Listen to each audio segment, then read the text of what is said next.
téléspectateurs, bienvenue à notre programme Femmes d'Égypte. Aujourd'hui, nous allons continuer notre discussion avec Madame Noura Boulis, une architecte citadine qui aime l'Égypte en général, mais passionnée par le centre-ville. Elle va nous parler aujourd'hui de l'évolution de sa carrière comme architecte d'intérieur, également ses aspirations pour la femme égyptienne et pour l'Égypte. Bienvenue encore une fois à notre programme. Merci beaucoup, merci à vous. Une question relative à votre métier. Aujourd'hui, on a tendance à quitter la ville et de sortir ailleurs pour avoir une grande espace pour vivre. Qu'est-ce que vous en pensez? Est-ce que c'est bien de sortir de la ville ou vous aimez toujours être une personne citadine?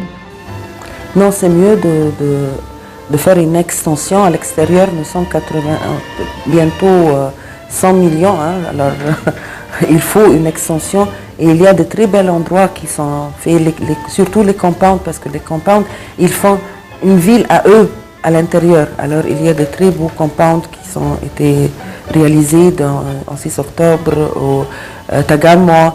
Non, il fallait, parce qu'on n'était pas habitué, par exemple, à de grandes maisons de 900 mètres habitables. Maintenant, c'est ça. 600 mètres habitables, c'est une petite maison. Une petite maison, le 600. Maintenant, on commence à voir 1000 mètres habitables, 2000 mètres habitables, comme ça. Alors, non, c'est bien. Moi, je trouve que c'est bien qu'on a fait... Mais malheureusement, les gens qui sont partis du centre-ville, ce n'est pas les gens qui sont gênés, les centres-villes. C'est les gens qui voulaient avoir... Qui souffraient. Qui souffraient du ça. Et les gens qui font souffrir le centre-ville, ils sont toujours là. Ils ne veulent pas quitter. Moi, je passe tous les jours par la rue Marouf. Depuis que j'ai commencé à travailler dans ce bureau dans les années 80, je sais qu'il y a un projet à faire sortir tous ces petits, comment on l'appelle, des petits ateliers de voitures à l'extérieur. Voilà, depuis les années 80 jusqu'à présent, personne n'a bougé, par exemple. Il y a beaucoup des gens qui sont encore pires à Moukatam, à Ardelewa. À Ardelewa, c'était dans le temps de paysage, des terrains agricoles. Maintenant, c'est mieux que des bâtiments l'un à côté de l'autre. Il y a Ashwaiyat.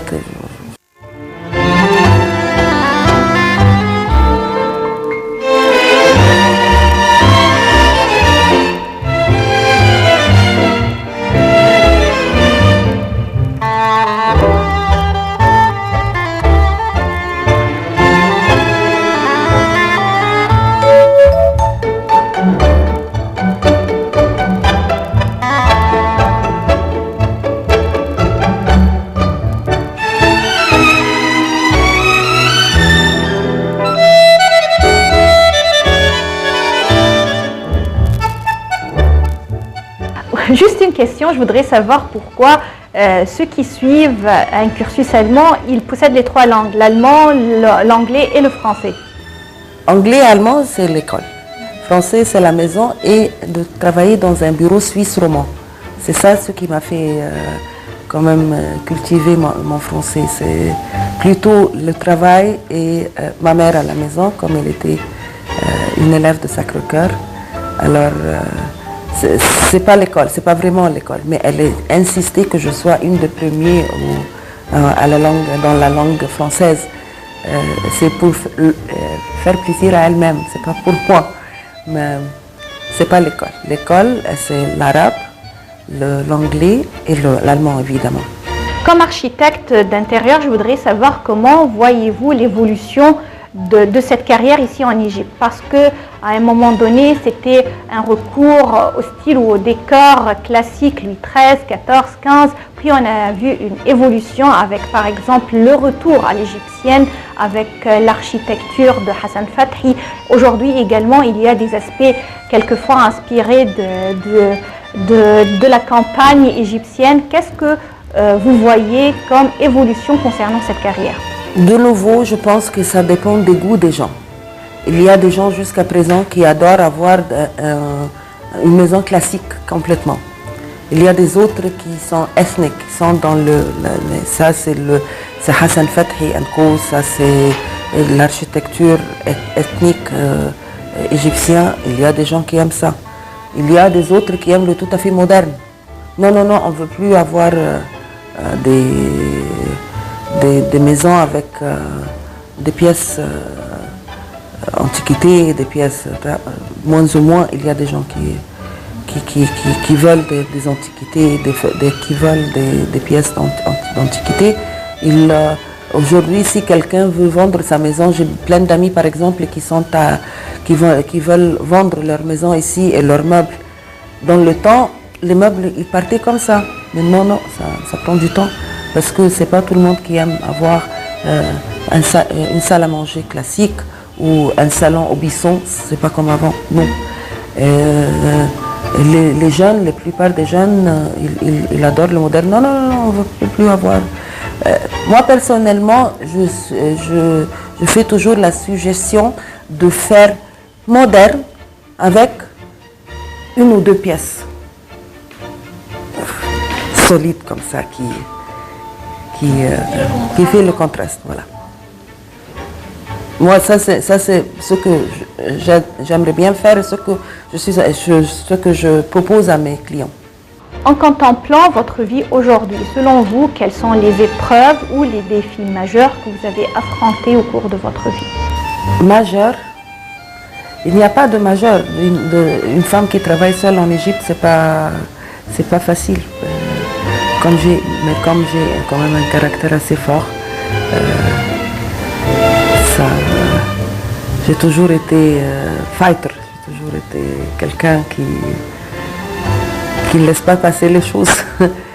Oui, je voudrais savoir comment est la relation entre vous et les hommes qui travaillent avec vous, surtout ceux qui prennent des ordres. Dans le temps, c'était très difficile parce que une fille, surtout quand j'étais jeune, de donner des ordres ou essayer de diriger, c'était vraiment l'enfer pour eux et pour moi. Parce que jamais, jusqu'à qu'ils ont découvert que je comprends mieux qu'eux. Alors je devais faire double effort pour comprendre les choses moi-même avant de leur demander d'eux. Alors j'ai compris, j'ai étudié, après l'étude, j'ai étudié tout ce qui est mesure, proportion. Je sais que ça se fait comme ça ne se fait pas comme ça. Les détails de menuiserie surtout, et ça grâce à Genou, mais encore une fois, c'est lui qui m'a fait apprendre tout ça. Et aujourd'hui, je travaille avec les mêmes gens que je travaillais avec depuis plus tôt. Et j'ai eu ma réputation, alors même celui qui vient pour travailler avec moi, il sait que je suis sévère, il sait que je ne laisse pas passer les choses, mais il sait que je comprends et il sait que le résultat est toujours bien. Pour un individu qui a recours à votre aide pour aménager un peu l'espace de sa maison, est-ce que ça coûte beaucoup ou vous pouvez vous adapter à un budget limité? Je ne peux pas tout le temps m'adapter au budget. Ça dépend du budget. Récemment, j'ai une amie de classe qui est venue avec un budget pour faire sa maison. Je lui ai dit, oublie, tu ne peux pas faire ça. Et tu peux me faire confiance, tu peux demander à des autres si quelqu'un te dit, parce que maintenant, on fait comme un statique tous les 6 mois au bureau. Ça, je le fais avec mon comptable. Tous les 6 mois, on fait un statique, qu'est-ce que ça coûte le mètre carré. Tout fini. C'est-à-dire y compris l'électricité, y compris l'air conditionné, tous les systèmes chauffage, tous les systèmes, en grosso modo un forfait pour 1 mètre carré. Alors c'est très facile de calculer l'espace au mètre carré, multiplié par l'espace. Et là, parfois tu ne peux pas. Et parfois oui, tu peux descendre un petit peu ici, descendre un petit peu là.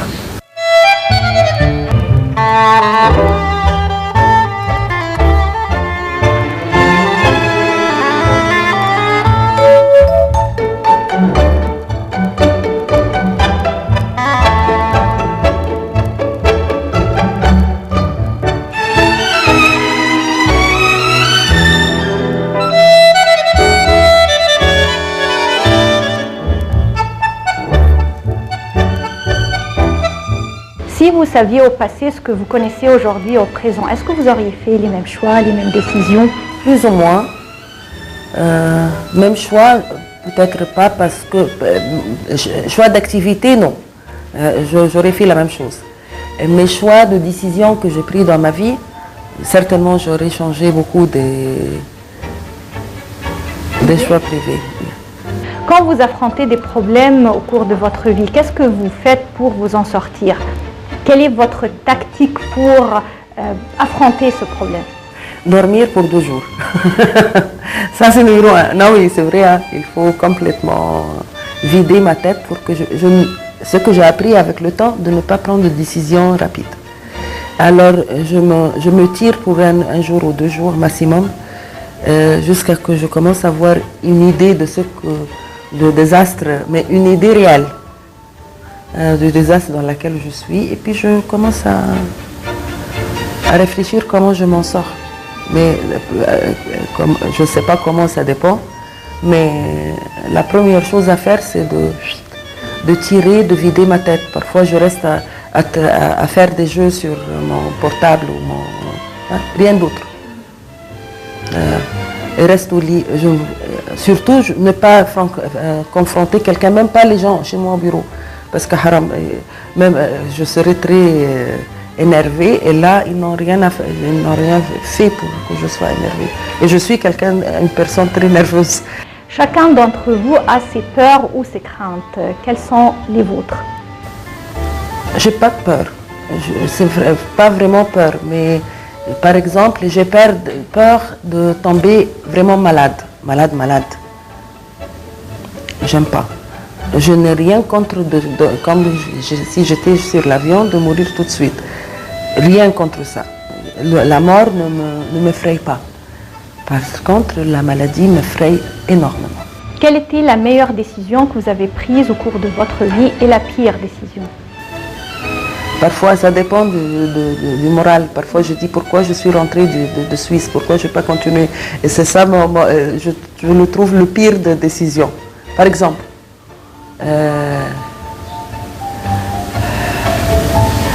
peut-être que je n'ai pas donné assez d'espace pour ma vie privée. Ça, c'est une décision que j'ai prise et bien sûr, je regrette un petit peu. Qui est la femme qui vous a inspiré le plus au cours de votre vie?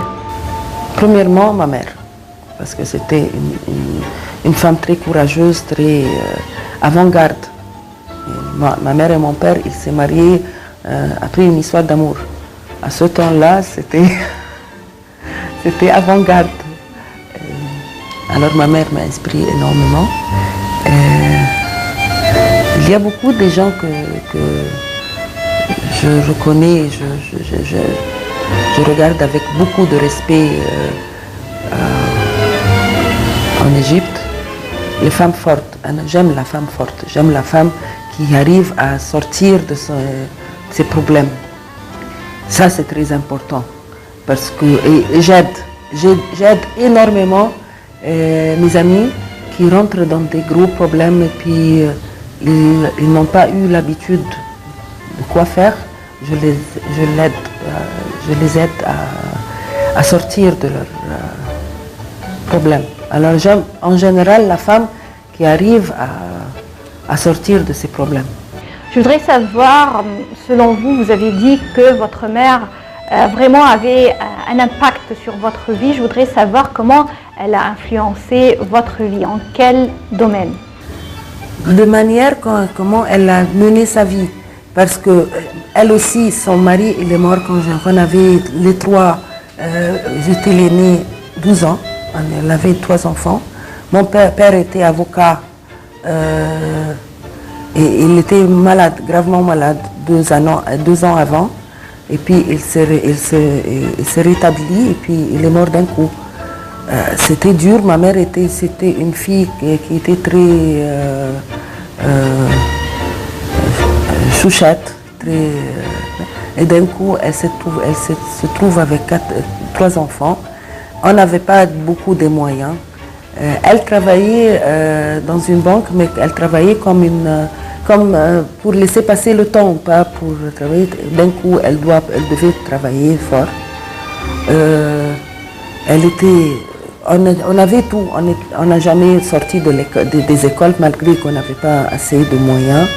Elle nous a fait voyager chaque année, mais une fois au moins, si ce n'est pas deux. Elle nous a fait, après qu'on a terminé l'école, les études, on a commencé à travailler tous. Alors là, elle a décidé de quitter la banque. Alors on était vraiment... on avait beaucoup de soucis, comment c'est une femme qui a resté toute sa vie à travailler, à être active. En effet, on ne l'a plus vue parce qu'elle a commencé des activités à l'église, elle a commencé avec des chaînes de sociaux, elle était tout le temps dehors, entre amis, on ne la voyait plus. Après qu'elle a terminé son travail, elle était encore pire qu'on ne la voyait pas. Dans le temps, elle était au moins fatiguée. Et comme elle faisait des activités, alors elle n'était pas du tout... elle restait jamais à la maison. Elle sortait, elle faisait des groupes de partout. Elle faisait des activités bienfaisances. Elle s'occupait de beaucoup de familles. Elle a fait beaucoup de choses. Alors c'est vraiment... ça m'a influencé.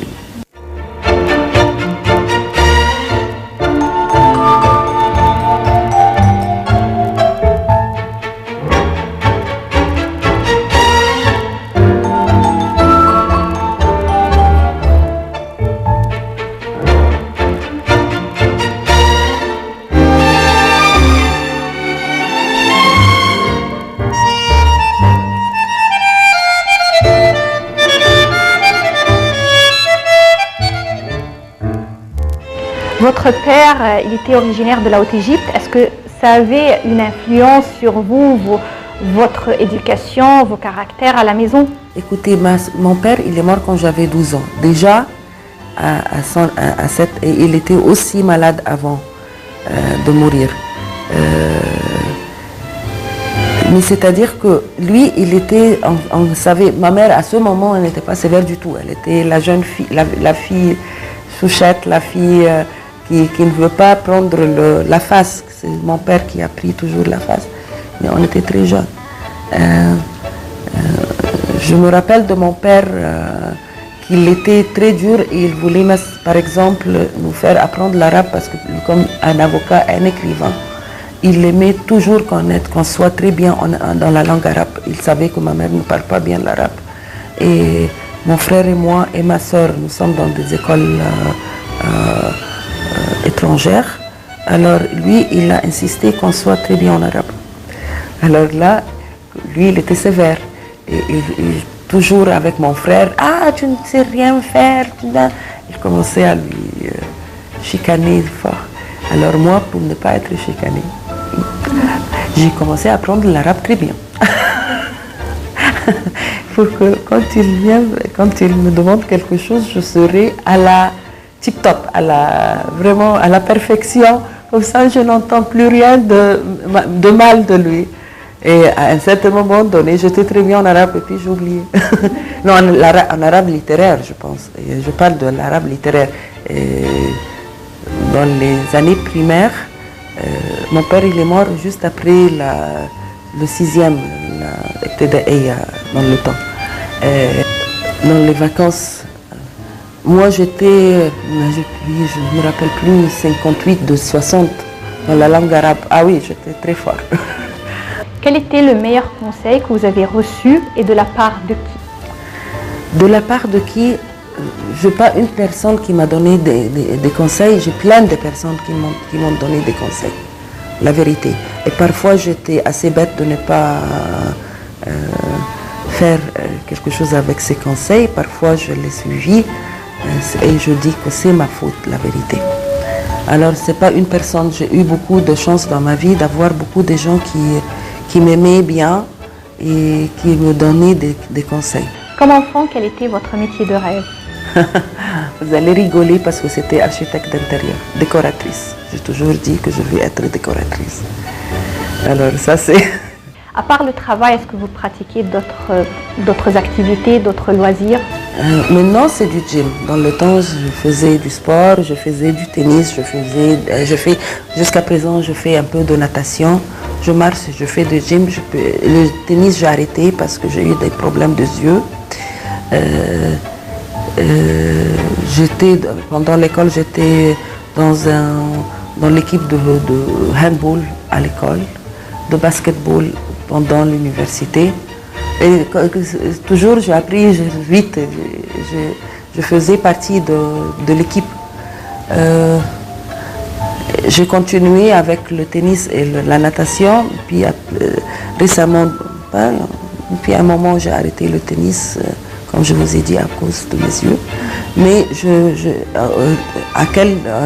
sur chaque occasion, je vais nager et je marche, je fais du gym. J'ai un petit health rider ici à la maison que j'essaye de l'utiliser au maximum. Quelle est votre vision de la femme égyptienne actuelle? La femme égyptienne, malgré tous les obstacles qu'elle a, c'est une femme très forte. Et moi, je ne veux pas parler de notre niveau, je veux parler des femmes fellah, des femmes paysannes. La femme paysante, c'est elle qui cultive la terre. C'est elle qui prend soin des enfants. C'est elle qui amène de l'argent. La femme paysante égyptienne, à mon avis, elle est la plus forte. Elle n'a jamais dit non, respecter, oui, non. Tout ce qu'elle a besoin, c'est une petite éducation. Et je ne demande pas une grande éducation. Petite éducation. C'est tout. Ça, c'est parce que c'est là, on parle de 80-85% des femmes égyptiennes, c'est les paysannes. Même si vous trouvez la plupart des bonnes, tu entends des histoires banales. Le mari, non, il est divorcé, il a une autre femme qui... il est à la maison parce que le pauvre, il n'arrive pas à travailler. C'est elle qui tient, c'est elle qui amène de l'argent à la maison. Tout ce que j'ai envie pour la femme égyptienne de ce niveau, qu'elle apprend un petit peu. À mon niveau, à ce qui me concerne à moi, je fais apprendre tout le monde, femmes et hommes, à lire et écrire. Les bases. Je ne demande pas des doctorats mais les bases. Je leur ai fait, les gens qui sont autour de moi, pouvoir lire et écrire.